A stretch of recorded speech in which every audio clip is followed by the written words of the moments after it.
Bienvenidos amigos a un programa más de Cara a Cara. Soy Alejandro Bermúdez y estamos aquí en EWTN en Birmingham, Alabama. Ante todo para nuestros hermanos hispanos que nos siguen aquí en los Estados Unidos, desearles un feliz Día de Acción de Gracias que se celebra siempre en estas fechas en Estados Unidos.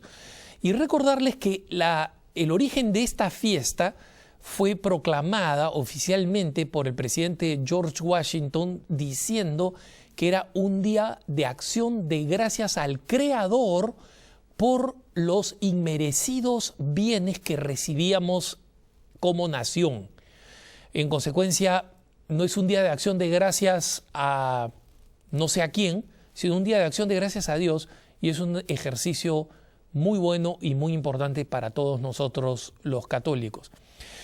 Como cada tanto tratamos de responder preguntas muy breves y que no digamos son materia para todo un programa, en algunos programas que dedicamos simplemente a preguntas y respuestas. Este es uno de ellos, así que vamos adelante con las preguntas que nos han dirigido a lo largo de varios correos electrónicos, y esta es la primera.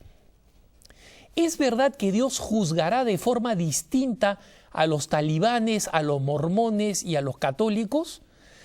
Esta pregunta venía acompañada con un comentario medio desanimado o frustrado de nuestro querido televidente. Dice, tanto así como que sean juicios diferentes no me cabe en la cabeza. Mira, la respuesta es muy sencilla. Jamás te va a caber en la cabeza, ni en la tuya ni en la mía, cómo va a ser el juicio que Dios va a tener sobre todas las distintas personas, talibanes, mormones, católicos, lo que sea. Que los juicios vayan a ser diferentes no significa que no vayan a ser en base a un mismo estándar. Los juicios son diferentes porque van a enjuiciar a distintas personas y distintos individuos en base a lo que sabían y a lo que no sabían. Pero va a ser siempre en orden al bien común y en orden a la capacidad de revelación que esas personas tenían la posibilidad de entender. En otras palabras, si alguien se crió en el medio de una tribu pakistaní, ¿no?, en medio de esa tribu pakistaní donde nunca conoció la revelación del Evangelio, hay personas que se han vuelto talibanes y matan gente y otras personas que no, que creen que eso está mal. ¿Por qué? Porque existe un orden natural y un juicio natural que permite al ser humano reconocer: yo no debo matar a otros seres humanos. En consecuencia, las personas van a ser enjuiciadas individualmente y nadie sabe cómo. Pero no creas que, y no crean que el juicio va a ser totalmente arbitrario diciendo: este católico, como sabía más y como era católico, se la voy a hacer más difícil. El talibán, pobrecito, era ignorante, así que mataba gente. No importa, este sí se va a ir al cielo. No, hermanitos, no es así.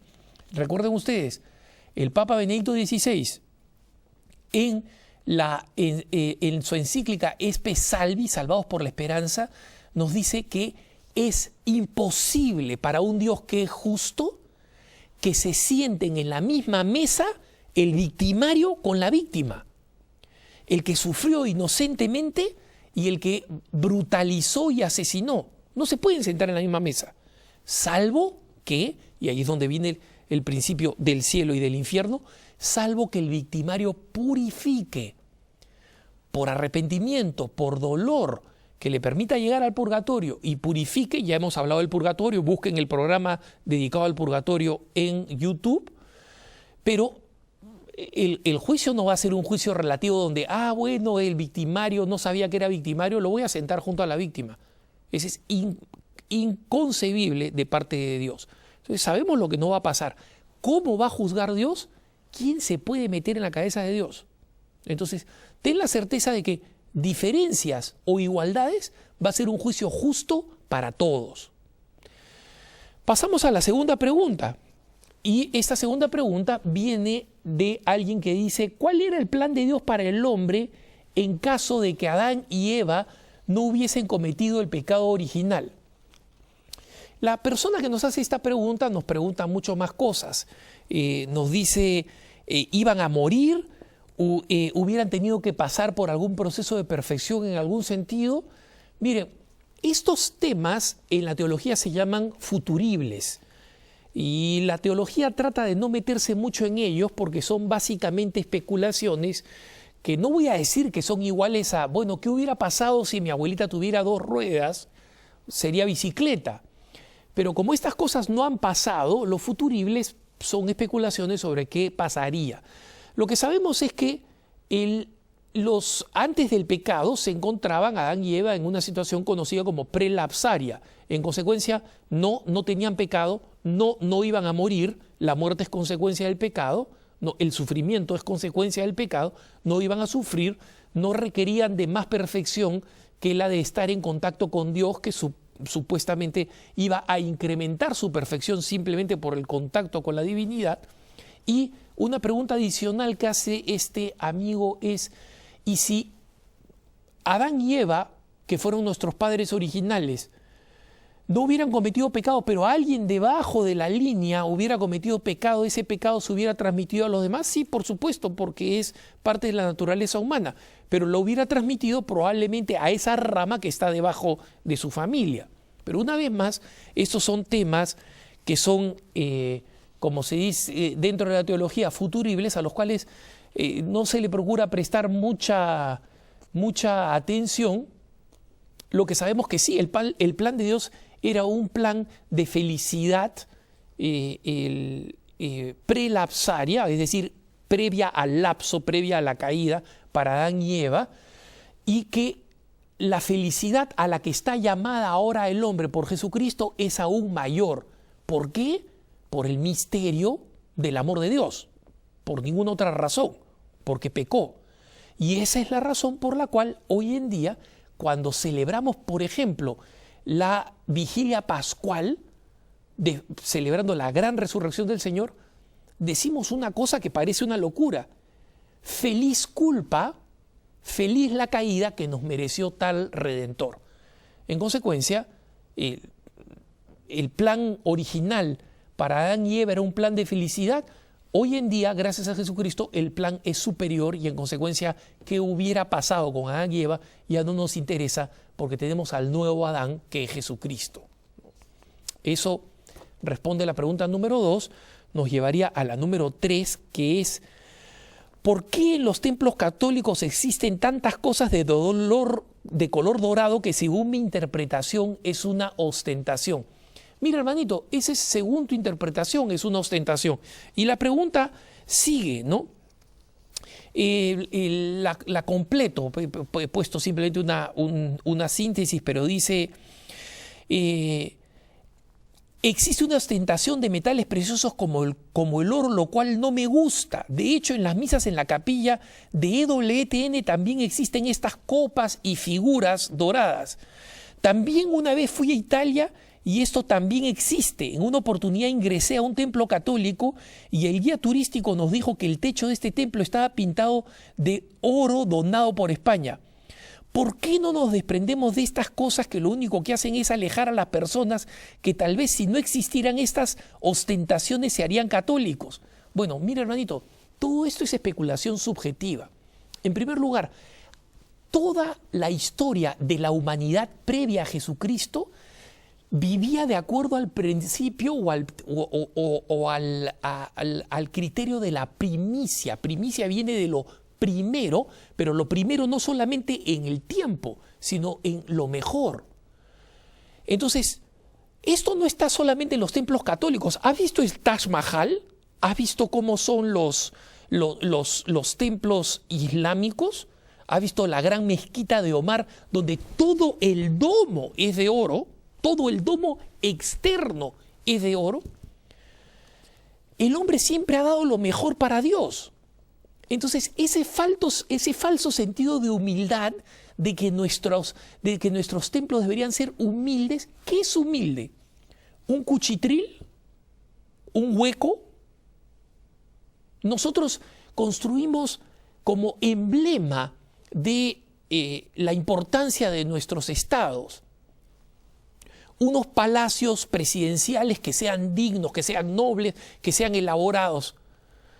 ¿A alguien no le daría vergüenza que una persona que viene de otro país vaya a ver la casa de gobierno y diga, oye, ¿acá vive el presidente en este hueco?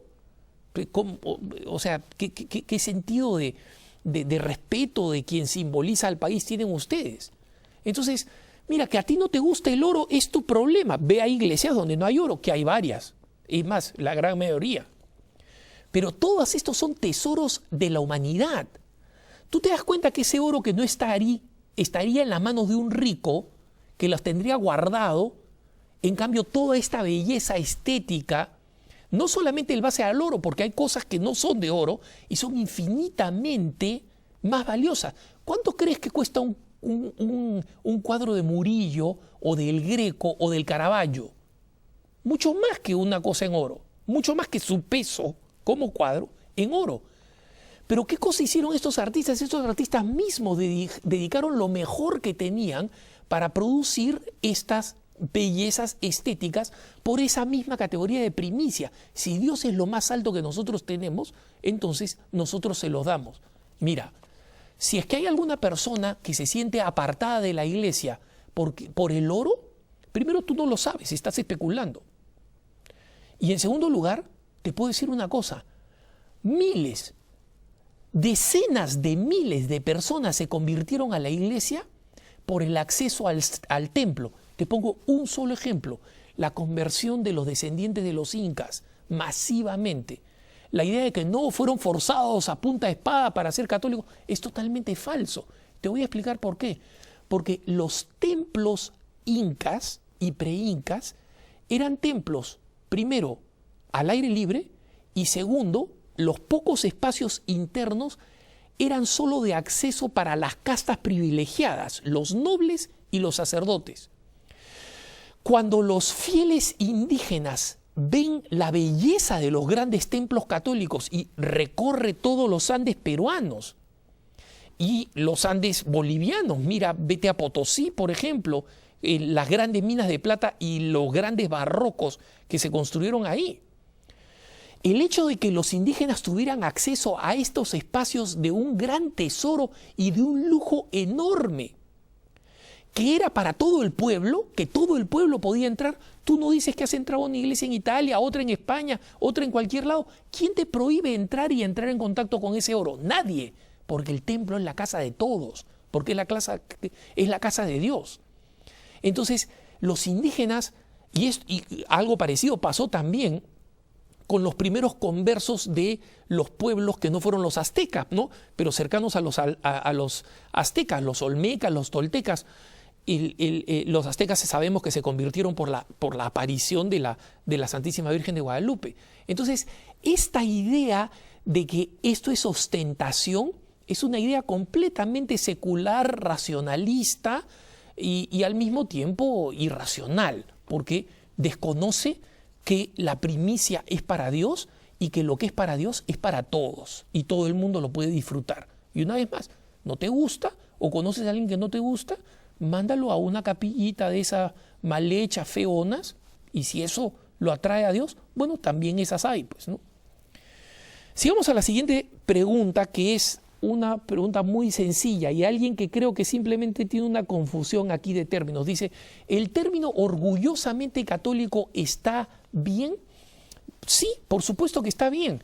Yo entiendo la preocupación de este hermano o de esta hermana que dice orgullosamente católico. Se refiere a una palabra que nosotros sabemos que está asociada con un pecado de soberbia, que es el orgullo.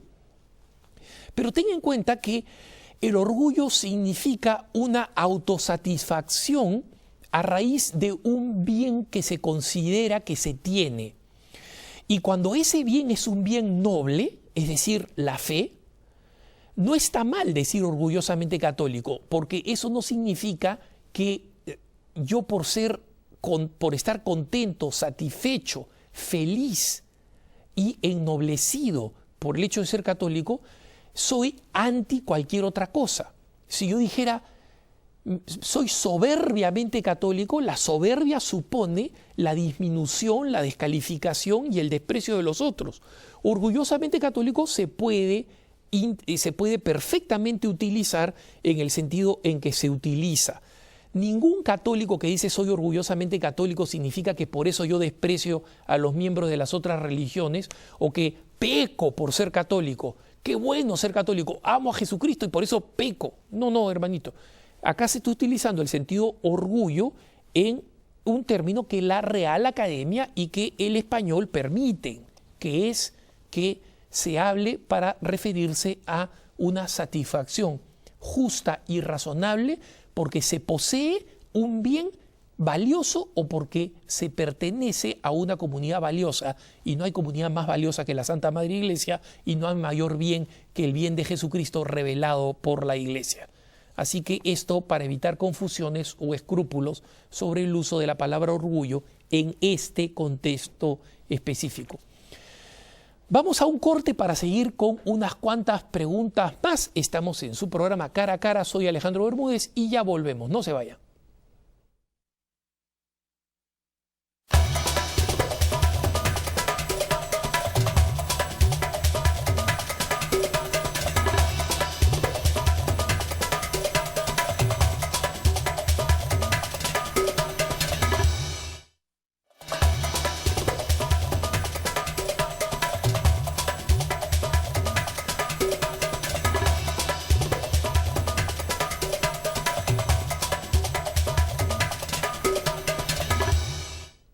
Estamos de vuelta con su programa Cara a Cara en este especial que estamos dedicando a los temas de preguntas y respuestas.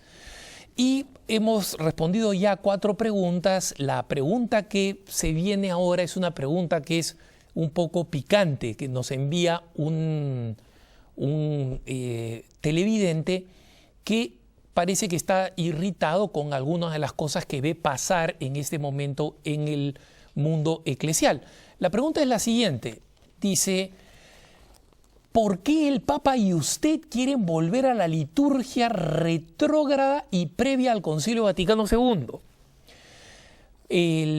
Lo primero que tengo que hacer es darle gracias a este amigo por ponerme al costado del Papa. El Papa y usted. Yo, digamos, acá no lo digo por falsa humildad, sino que el Papa pues es un coloso de la teología, uno de los más grandes pontífices teólogos que hemos tenido. Tiene una inteligencia que el filósofo Jürgen Habermas, con quien el Papa debatió, le dijo, lo que pasa es que él es más inteligente que yo. Y además tiene la plataforma universal de toda la Iglesia. Yo tengo este programa en EWTN. Entonces, la verdad es que decir que el Papa y yo estamos impulsando estas cosas es como decir el Papa y el parásito de una pulga del Papa, ni siquiera la pulga del Papa, ¿no? Pero bueno, agradezco esto.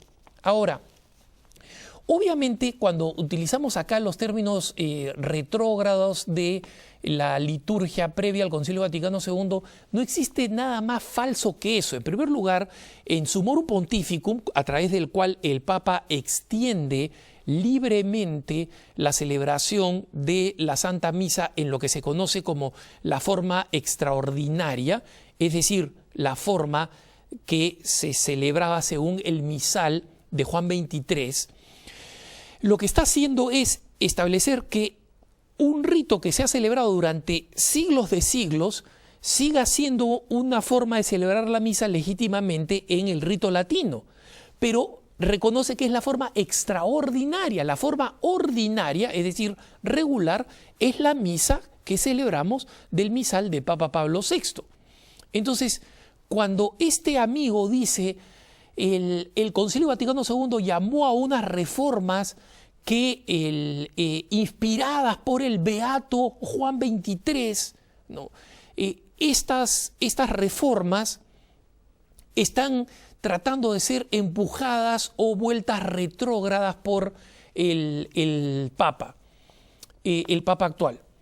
Y pones como ejemplo una ironía, ¿no? Dice, los sacerdotes de la parroquia a la que concurro a las celebraciones no tienen el don que tuvo Pedro el día de Pentecostés y hablan solamente español. Hermanito, esa ironía es más mala que comer frijoles con mango. Y te explico por qué. Yo tampoco recibí el don del Espíritu Santo y yo hablo inglés, italiano, portugués y hablo bastante bien el francés y lo entiendo completamente. No estoy haciendo acá un despliegue vanidoso de las características. ¿Por qué? Porque fue poco mérito mío. Mi mamá me puso en un colegio italiano, mi papá hizo que todos los veranos y todos los tiempos después del colegio aprendiéramos el inglés. Yo aprendí el francés porque me interesaba aprenderlo y tomé clases, y el portugués lo aprendí porque la comunidad a la que pertenezco hace una evangelización importante y tiene unas comunidades importantes en varios sitios del Brasil. Entonces, no se necesita el Espíritu Santo de Pentecostés para aprender otros idiomas. Entonces, si lo que te estás refiriendo es que los curas de tu parroquia no hablan en el latín, lo que te quiero decir es que, oh maravilla, última noticia, breaking news, los idiomas se aprenden y no cuesta mucho, ¿no? Por si acaso, yo no era un tipo que hablaba español y un día, el día de Pentecostés, I am speaking English, I speak English, the Holy Spirit. No, no fue así. Y tampoco al siguiente Pentecostés je parle français, je parle français. Simplemente porque me cayó el Espíritu Santo. No, hermanito, se aprende. Y el latín se puede aprender. Y tú que estás diciendo que la iglesia es retrógrada porque quiere imponer el latín, ¿sabes qué cosa? Pablo VI fue el que hizo el misal en latín. En consecuencia, la forma ordinaria del rito latino, es decir, la misa que tú escuchas los domingos, tiene una versión en latín y se puede celebrar en latín si los sacerdotes de tu parroquia así lo desearan. Entonces, la introducción del latín no es ningún regreso al previo del Concilio Vaticano II. La reforma litúrgica del Concilio Vaticano II incluye el latín. Después te quejas de que la comunión, ¿por qué hay que tomar las rodillas? Yo te pregunto, ¿por qué no? ¿Por qué no? ¿Tú crees que el Concilio Vaticano II dice en alguna parte que la comunión se tiene que tomar de pie y en la mano? Ojo, yo he criticado en mis programas Punto de Vista en Así Prensa y alguna vez acá, aquellos que dicen que la comunión solamente se puede tomar en la boca y solamente de rodillas. Esa no es la norma, pero el Papa enseña a través de los símbolos. Es una forma más reverente y más representativa tomarlo de rodillas. ¿Qué te molesta de que lo toman en rodillas? ¿Ante quién se arrodillan? ¿Ante el Papa? ¿Qué significa esa pregunta amargada? Yo te podría decir, ¿y ante quién significa que te quedas de pie sin arrodillarte? ¿Ante Dios? ¿De pie? ¿Tú eres más que Dios? Pero no voy a utilizar ese argumento efectista y ridículo. ¿Tú quieres tomar la comunión de pie? Tómala de pie. ¿Quieres tomar en la mano? Tómala en la mano. Si a ti te parece más reverente en conciencia, hazlo. Nada lo prohíbe. Como nada obliga a que una persona la tome en la boca, como existen muchos diciendo la Eucaristía no tomada en la boca es inválida. No es inválida. Entonces, no existe un solo punto. Demuéstrame el misal romano que diga que la comunión no se puede tomar de rodillas y en la boca. Demuéstramelo. Demuéstrame dónde en la Sacrosanctum Concilium, que es el documento sobre el Concilio Vaticano II, dice que la comunión se tiene que tomar de pie y que la misa solamente se puede celebrar en la lengua vernácula. Falso. Dice exactamente lo contrario, que también se puede celebrar en latín y que se puede introducir el latín. Y utilizas palabras que justamente demuestra que la mentalidad retrógrada y obtusa es de quien hace la pregunta. Termina diciendo lo siguiente: ser obtusos y cerrados a los cambios, que como he relatado no modifican en nada la doctrina de Jesucristo, no ayuda para nada a que la buena noticia sea anunciada. Tienes toda la razón, hermano, tienes toda la razón. Y resulta que así como hubo un papa, el beato Juan XXIII, que introdujo algunos cambios, el beato Juan Pablo II también introdujo otros, como por ejemplo que se pueda introducir más cosas del latín que ya estaban previstas en el Concilio Vaticano II. Y nuestro papa actual ha introducido otros cambios.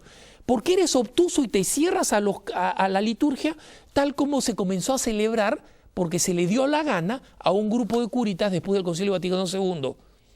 ¿No crees que justamente el hecho de que se pueda comulgar de pie y en la boca, y que se pueda comulgar de rodillas y en la boca, y que se pueda comulgar de rodillas y en la mano, no introduce, y que se pueda celebrar la misa de Juan XXIII según el rito de Trento, o que se pueda celebrar el misal de Pablo VI, introduce una pluralidad y una riqueza a la cual deberías estar abierto, porque la misa se tiene que celebrar como a ti se te da la gana.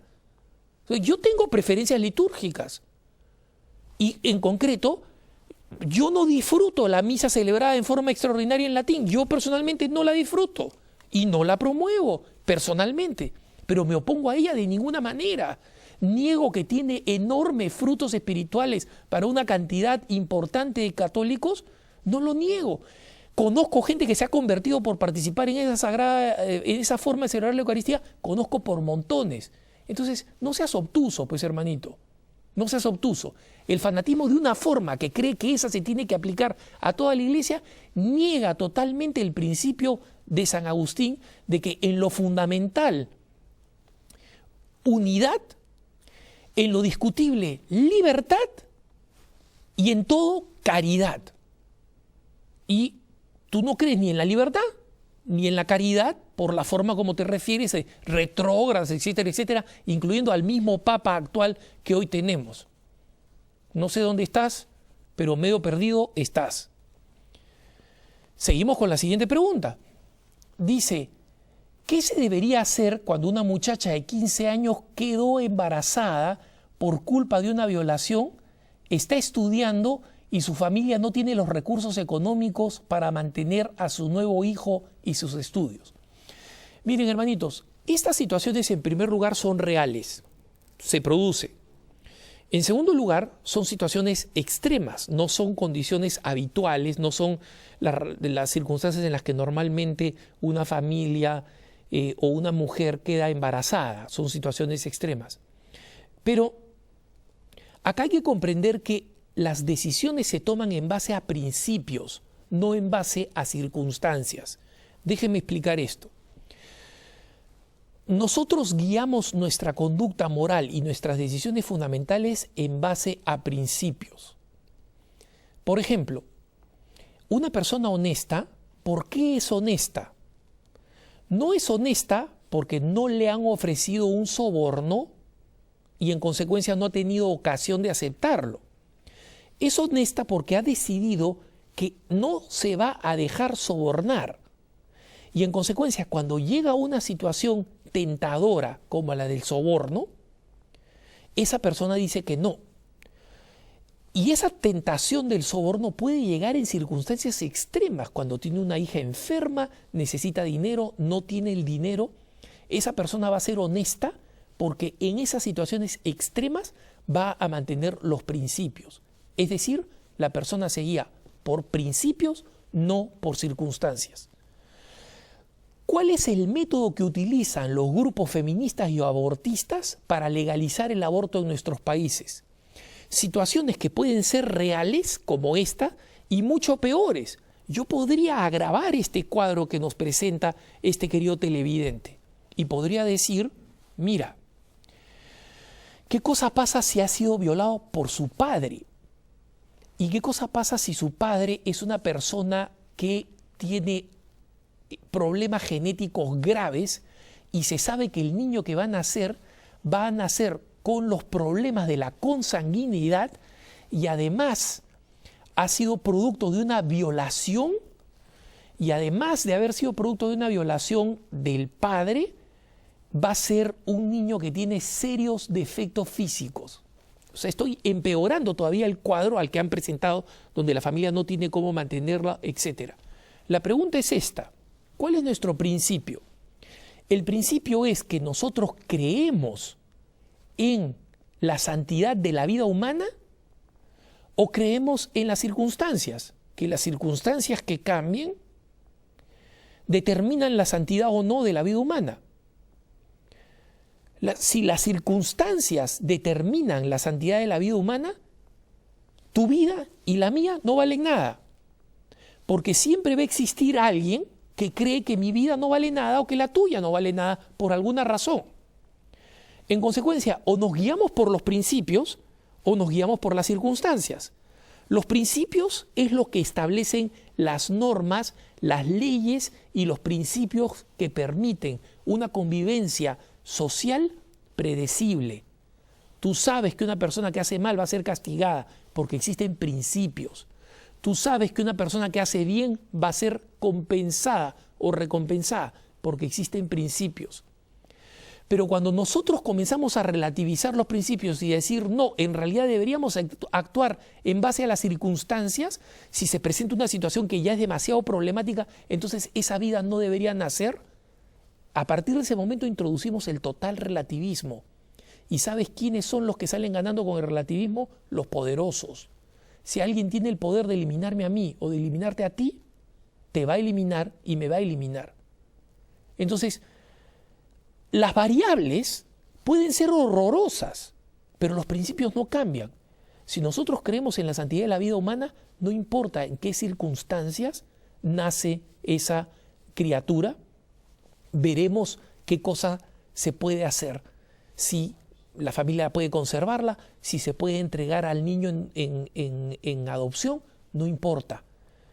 La respuesta la encontraremos después de que seamos fieles a los principios. Y no hay ninguna variable que permita que un creyente y que una persona de buena voluntad, incluso no creyente, crea que la vida humana tiene que ser sacrificada. Seguimos con la siguiente pregunta. Es una pregunta que se refiere a algunos temas que son un poco complejos. Dicen, ¿las maldiciones generacionales existen? Es decir, si un abuelo hizo brujería, ¿ese pecado se pasa a las siguientes generaciones? ¿Y qué de cierto hay que uno no puede ir a bares o discotecas aunque uno no vaya a hacer nada malo? Estas en realidad son dos preguntas que están mezcladas, ¿no? Pero vienen de la misma persona. La primera pregunta sobre las maldiciones, recuerden ustedes cuando hubo en el Evangelio, a Jesucristo le preguntan por una catástrofe, una destrucción que mató a varias personas, ¿no? Y los discípulos, creyendo en la tradición judía de que las maldiciones perduraban, ¿no?, le preguntan, ¿por qué pasó esto, maestro? ¿Por su culpa o por la culpa de sus padres? Y Jesucristo dice, por ninguna. O sea, hay cosas malas que pasan, y esas cosas malas que pasan no tienen que ser ni porque las personas cometieron algo malo, porque Jesucristo perdona el mal, y las cosas malas que pasan por la libertad del hombre y por la existencia del pecado, y en el caso en que Dios las permite para corrección del hombre, no para que sufra o para castigarlo con palos o con piedras. Y lo mismo se puede decir del caso de la brujería. Ciertamente la brujería es un acto maligno y satánico. Incluso los que hablan de la brujería blanca, no existe. Quien juega con brujería, juega con Satanás y se vincula con él. Pero eso no significa que esto se pueda heredar, que porque un abuelo hizo cuestiones de brujería, miren, puede haber atraído la presencia del maligno a un lugar físico, como puede ser un hogar. Y en consecuencia, si mi abuelo hubiera hecho brujería y fallece, si yo tuviera que mudarme a su casa, lo primero que hago es traer un sacerdote y la bendigo, ¿no? Pero no existe una maldición que se hereda. Esto es importante entenderlo. Hay que alejarse de la brujería, alejarse de las personas que realizan brujería. Si algún familiar nuestro lo hace, hay que exhortarle y decirle, estás cometiendo un acto contra el primer mandamiento, y si la persona te dice, no me importa, lo voy a hacer, tú no te preocupes, tú cumple con tu deber de advertir que está atrayendo el mal deliberadamente y rechazando y despreciando a Dios. La segunda parte de esta pregunta, que como digo no está conectada, pero viene de la misma persona y que vale la pena abordarla, que es el tema de las discotecas o de los lugares de diversión. Miren, hermanos, yo creo que un católico tiene que saber mantenerse lejos de la tentación. Hay personas que van a discotecas y pueden no sentirse tentados de repente. La mayoría de la gente joven, bajo música, con gente consumiendo alcohol, consumiendo drogas posiblemente, con la gente contoneándose de forma sensual, una persona puede ser invulnerable a eso? Yo cuando era joven, no. Y en consecuencia, cuando me convertí, decidí no ir a discotecas. En algún momento tuve la idea, bueno, yo voy a ir, pero no voy a hacer nada malo. Encontraba que podía ir, podía efectivamente mantenerme apartado del pecado, no tomar en exceso, no participar de las actividades más pecaminosas, no dejarme llevar o resistir al tema de la sensualidad de las personas de sexo opuesto. Pero incluso cuando podía yo decir, mira, no he cometido pecado mortal, salía desazonado, porque se podían haber escapado las miradas, la imaginación, salía desazonado. Entonces, la pregunta para el católico no es cuál es el límite, cuán cerca puedo estar del pecado sin pecar. La pregunta del católico es cuán virtuoso puede ser.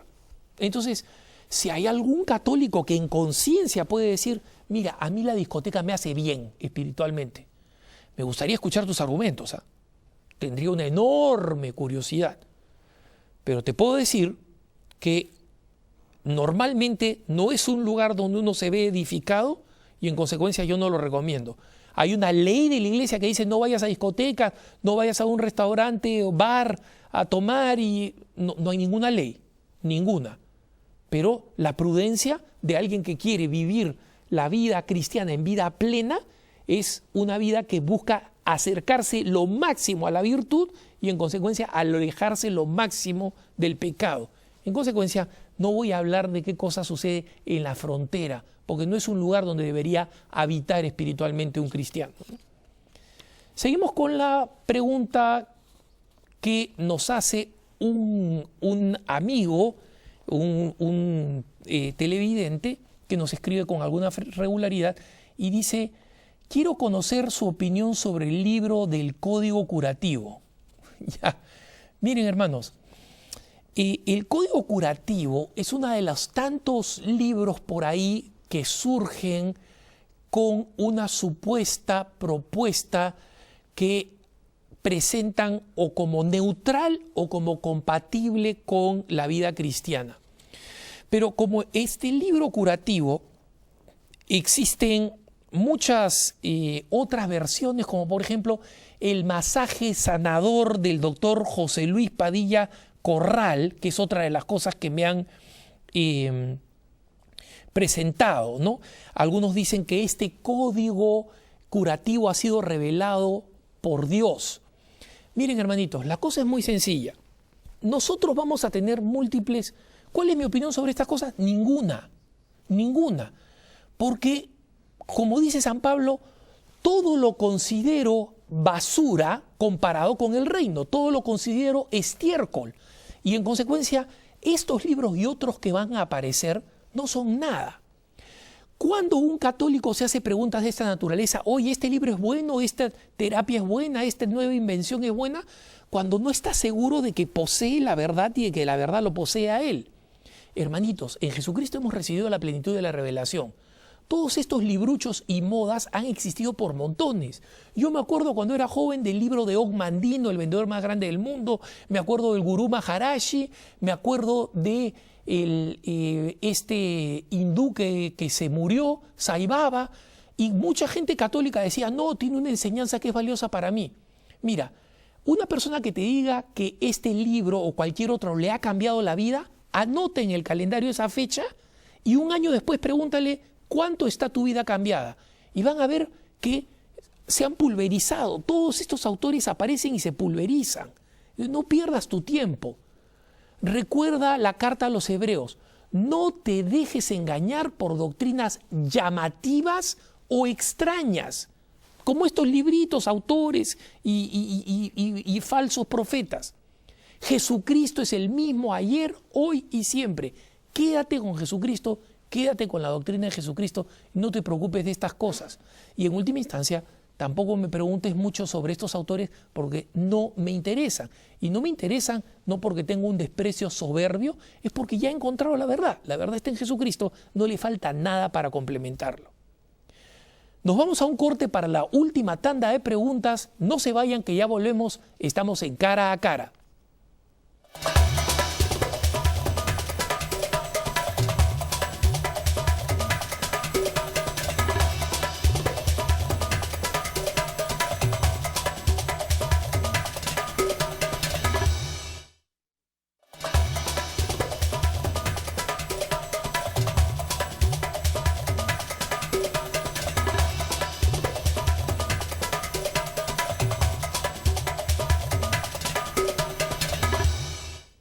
Estamos de vuelta en su programa Cara a Cara, una vez más con preguntas y respuestas que estamos contestando a partir de los correos electrónicos que nos envían nuestros queridos televidentes a través de nuestra dirección electrónica caraacara@ewtn.com. Tenemos la siguiente pregunta, que es: ¿qué significa eugenesia y qué aspectos negativos tiene desde el punto de vista católico? Mire, hermanito, la eugenesia tiene todos los puntos negativos, y no solamente desde el punto de vista católico, simplemente desde el punto de vista ético y humano. Eu, como sabemos, significa bello, ¿no? Y génesis significa principio o nacimiento. La eugenesia vendría a ser el otro extremo en el comienzo de la vida de lo que conocemos como eutanasia, que viene de eu, bello, y thanatos, muerte. Nosotros sabemos que la eutanasia es un nombre utilizado para tratar de justificar la muerte de personas que la sociedad cree inútiles, ¿no? La eugenesia significa básicamente la manipulación de los embriones humanos, es decir, de seres humanos en el vientre materno, para que nazcan de la forma más bonita posible. Y eso significa que si es que existen niños que tienen algún tipo de defecto, incluso defectos menores que se pueden curar, como por ejemplo la famosa bifurcación palatino-labial, conocido también como labio leporino. En Inglaterra tuvo que pasarse una ley para prohibir el aborto masivo de niños que simplemente tenían labio leporino porque los papás querían un hijo perfecto. Eso es eugenesia. Y eso significa una forma de discriminación desde el vientre materno brutal. El problema de la eugenesia es que simplemente cree que deberían nacer aquellos que uno considera suficientemente lindo y bonito para nacer. En una cultura de esa naturaleza, ¿qué es lo que va a pasar con las personas discapacitadas? Van a ser personas que sobran. Y recuerden ustedes que desde la barbaridad precristiana de los espartanos, que a cualquier niño con un defecto lo arrojaban desde un cerro, hasta el nazismo, que procuraba eliminar a todas las personas con defectos físicos, nosotros nos estamos acercando a esa aproximación cuando permitimos la eugenesia, es decir, que solamente nazcan y que sean o manipulados genéticamente o abortados aquellos que son demasiado feos, entre comillas, para vivir en el mundo, para que haya un mundo de seres perfectos y para que los padres de familia que quieren el hijo perfecto puedan jugar a la Barbie y al Ken, puedan jugar a los muñequitos. Esa no es la paternidad, esa no es la maternidad. Y en consecuencia, la eugenesia es una de las tendencias culturales antivida más peligrosas que existen, porque no reciben la atención que recibe, por ejemplo, la eutanasia, pero cada vez avanza más y más. Y en consecuencia es inaceptable para los católicos, y no solo para los católicos, sino para cualquier persona de buena voluntad. Seguimos con la siguiente pregunta, que dice lo siguiente: ¿cómo un católico consagrado puede apoyar la película cristiana? Esto obviamente se refiere a un servidor, se refiere a mí, cómo yo puedo, siendo consagrado, apoyar la película cristiana. La persona que nos escribe es bastante ofensiva, dice que no matarás. Como saben ustedes, la película cristiana habla de los conflictos que hubo de la defensa de los cristianos, ¿no? Contra la ley de Plutarco Elías Calles en México, y dice: ¿cómo es posible que usted, o sea, refiriéndose a mí, trate de justificar el crimen a mano de gente llevada por el deseo de justicia humana y no por el de justicia divina? Ahora me doy cuenta que no es lo mismo ser un consagrado que un convertido. ¿Qué tal golpe? Bueno, yo espero ser convertido, no voy a decir yo que soy un convertido, en todo caso le pido sus oraciones para que efectivamente sea un convertido. Porque consagrados hay muchos y apóstatas también. Eso sí, hermanito, no te lo acepto, porque la apostasía significa que yo he renunciado a la fe y no lo he hecho, que he negado y vituperado mi fe y no lo he hecho ni lo voy a hacer jamás, ¿no? Y dice: no hay nada más peligroso que un comunicador de masas equivocado. Mira, yo conozco varios más peligrosos, ¿no? Un violador de niños, por ejemplo, me parece más peligroso, ¿no? Un asesino en serie me parece más peligroso. Un presidente que establece leyes antivida me parece más peligroso. Pero estoy contigo de acuerdo en que es un comunicador de masas equivocado, es peligroso. Y lo vemos en los medios seculares. Ahora, respecto de este tema de el no matarás, esta es una aproximación completamente simplista e ignorante a la doctrina católica. Déjame explicarte algo, hermanita. La doctrina católica, inspirada en las mismas acciones de Jesucristo que dijo por ejemplo, no he venido a traer paz, he venido a traer espada, el hecho de que él mismo utilizara acciones de violencia con los mercaderes del templo, implican que Jesucristo, si bien en algunas ocasiones pidió no actuar violentamente, por ejemplo en el momento de la captura, no es porque Jesucristo fuera un pacifista, porque ese no es su mensaje, es porque Jesucristo consideraba que allí donde el cumplimiento del plan de Dios requiere total docilidad, allí tiene que haber. Pero allí donde el cumplimiento del plan de Dios requiere de una actitud más agresiva, incluso física, Jesucristo mismo no renuncia a ella.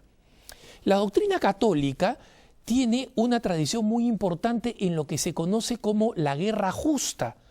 La guerra que siguieron los cristeros contra el gobierno masónico antirreligioso de Plutarco Elías Calles jamás fue condenado por el Vaticano, por la Santa Sede o por el Papa, que en ese momento tenía un Papa santo. Entonces es importante comprender que existe una tradición de la guerra justa y Santo Tomás de Aquino habla de la guerra justa, es decir, de la justa defensa de los indefensos. El que no solamente era algo importante, sino que era una forma de cumplir con el plan de Dios. Y por eso que el tema de la guerra justa y de la pena de muerte, Santo Tomás de Aquino no la pone en el quinto mandamiento referido a no matarás, sino que lo pone en el tema del primer mandamiento, amarás a Dios sobre todas las cosas, porque considera que esa es una manera de cumplir con el plan de Dios. Te pongo un caso específico. Un padre de familia que ve que una persona va a asesinar a su esposa y a sus hijos y que la única manera como puede defender la vida de estas personas inocentes que van a ser violadas y torturadas y asesinadas es utilizando fuerza letal. ¿Tú crees que esa es una actitud anticristiana y que eso es tratar de aplicar una justicia humana y que ese padre debería contemplar cómo violan, matan, asesinan a su esposa y a sus hijos y después decir voy a dejar todo en manos de la justicia divina? Eso no es cristiano, es absolutamente no cristiano. Y obviamente el Papa Juan Pablo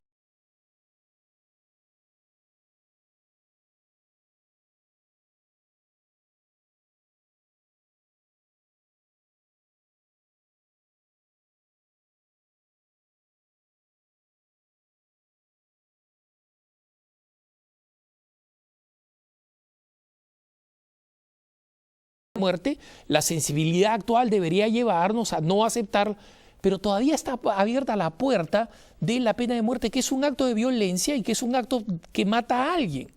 Entonces, es posible ser un católico totalmente pacifista como lo es, por ejemplo, Dorothy Day, que está en proceso de beatificación, que fue pacifista. Pero dentro de la Iglesia Católica es totalmente legítimo creer en el tema fundamental de que es posible el uso de violencia en situaciones extremas y una de ellas es la guerra cristera.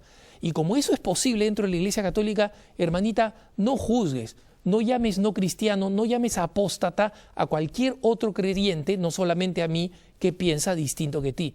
Si tú eres una pacifista católica, bien por ti, pero existe quienes pueden legítimamente ser católicos aplicando el principio de la guerra justa.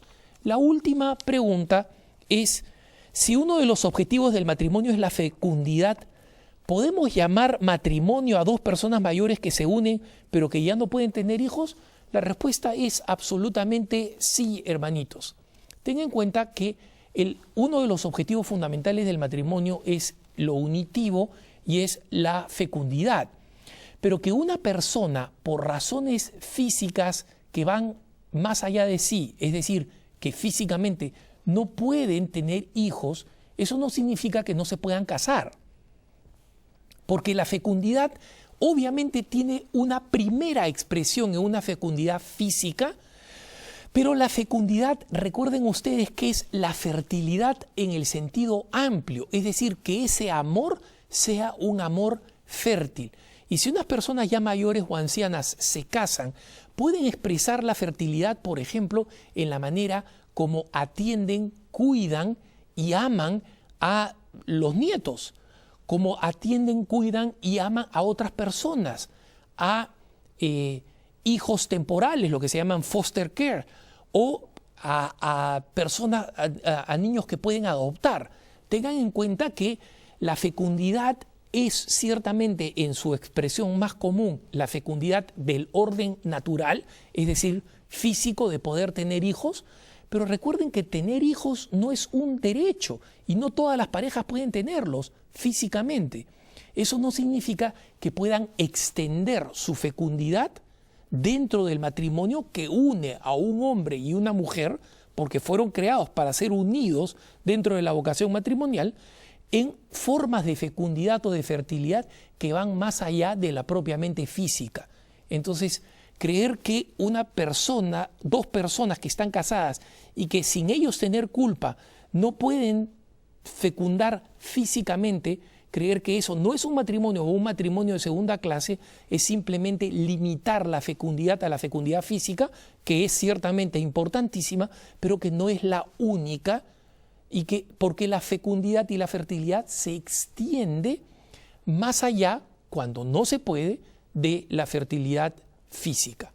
Esa es parte de la doctrina y de la teología del matrimonio, y hay que entender en consecuencia la fertilidad y la fecundidad de una forma un poco más amplia. Muchas gracias por habernos acompañado en este programa donde hemos podido pasar revista a estas distintas preguntas. Algunas las he respondido con un poquito de ironía y de sazón para hacerlas más simpáticas, no para hacerlas conflictivas. A cada uno de los que nos han enviado las preguntas se los agradezco de todo corazón. Sepan que pueden seguirlas enviando y que les agradezco infinitamente que tengan sus dudas. Toda duda es legítima cuando se quiere clarificar de buena fe y eso es lo que tratamos de hacer. Una vez más, gracias por acompañarnos. Este ha sido su programa Cara a Cara. No dejen de escribirnos a caraacara@ewtn.com y a seguirnos en nuestro canal en YouTube.